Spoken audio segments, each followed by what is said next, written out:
A bankrupt football legend, a fired coffee salesman, a forgotten tech giant. Different stories, same deadly mistake. They all fell for the most seductive lie in modern work. The lie that tells you to go deep, to pick one skill, to specialize, to become the best. It sounds like wisdom. It feels like safety. It's a trap. And if you're watching this, feeling struck, plateaued, or watching your industry change without you, you might already be inside. Let's start. In 1975, Eastman Kodak, they invented the digital camera. They employed the best chemical film engineers. These people weren't just good, they were the undisputed masters of their craft. And that mastery became their prison. Their entire identity, their prestige, their reason for being was chemistry on celluloid. So when the world shifted from atoms to bits, from film to pixels, they couldn't follow. They literally held the blueprint to the future and filed for bankruptcy in 2012 because they were too specialized to see it. Their deep expertise made them fragile, it made them blind. This isn't just about companies, it's about people. Consider this: 1 in 6 NFL players go bankrupt or face severe financial stress within 12 years of retirement. These are athletes at the absolute peak of human performance in their skill. Their specialization is so extreme, so physical, that it comes with a built in expiry date. The average career lasts just 3.3 years. And when the cheering stops, that 50 million contract evaporates. Not because they were stupid, but because their ultra specialization came with a hidden tax. No synergistic skills in finance, law, investing, or brand building. Their union protected their job, but it couldn't protect their future. They were high paid prisoners of their own extraordinary talent. Specialization feels safe, it feels like expertise. But in a world that changes faster every single day, being the best at one thing is a ticking time bomb. So, what's the alternative? 1975, a young filmmaker named George Lucas walks into United Artists with a script. It's called Star Wars.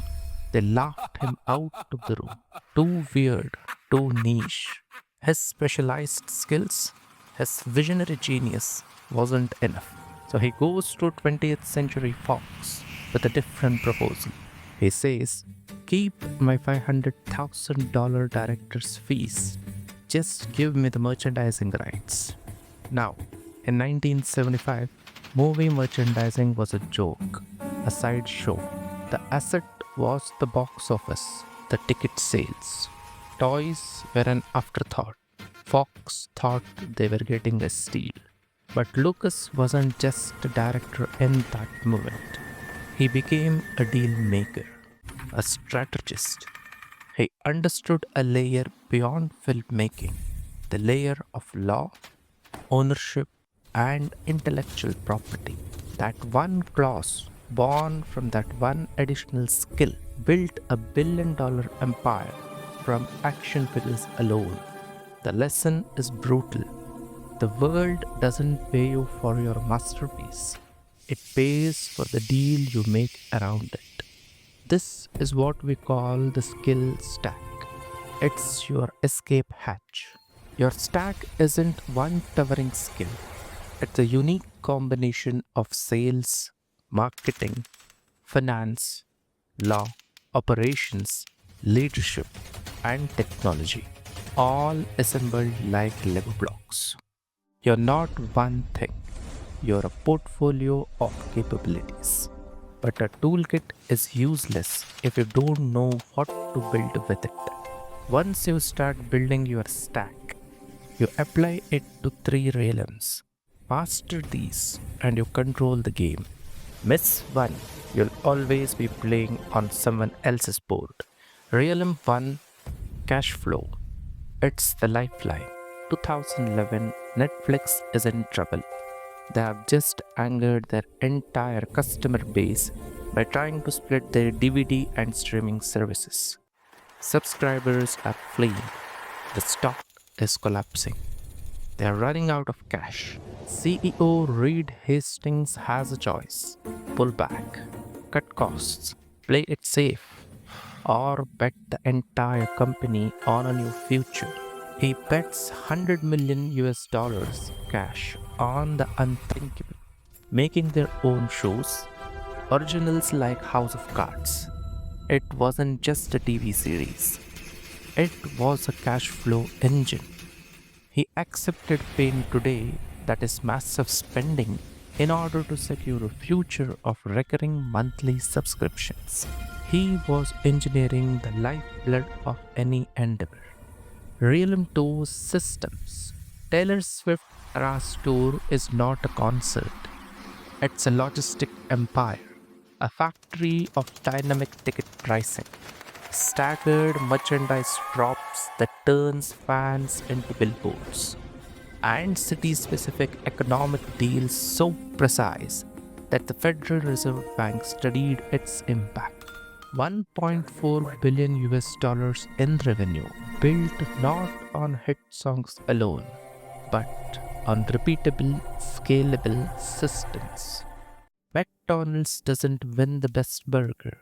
It wins with a burger that tastes exactly the same in 40,000 locations. The system is the asset. Your goal is to stop being the talent and start building the stage the talent perform on. Realm 3, people. 2014, Microsoft is a graveyard of genius, packed with the world's smartest engineers, all trapped in a toxic culture of internal warfare, a know it all competition that's killing innovation. New CEO Satya Nadella's first magic move, a company wide memo. He doesn't talk about code or products, he talks about empathy. He declares a shift from know it all to learn it all. He dismantles the stack ranking system that forced employees to compete against each other. This was a pure people management. He changed the human operating system. Almost overnight, silos broke down, collaboration sparked. That cultural shift is how Azure found its footings. It's how Microsoft climbed back to being a $1 trillion company. The technology was always there. The people strategy was the new code that made it run. So you have the diagnosis, the specialist trap. You have the new framework, the skill stack. And you have the blueprint, the three realms: cash flow, system, and people. This is where most people stop. They have the theory, they see the path, and nothing changes. Because between you and the life you could build, there's a lock on the door, a powerful, emotional, deeply human lock. It's the reason the specialist stays in their cage, even when they see the open gate. In the next episode, we break that lock. We move from the map to the territory, from understanding to building. I'm going to show the exact 5-step blueprint used by everyone from MrBeast to Howard Sledge to build something that lasts. This is not just about avoiding obsolescence, it's about claiming ownership. I'll see you in episode 2.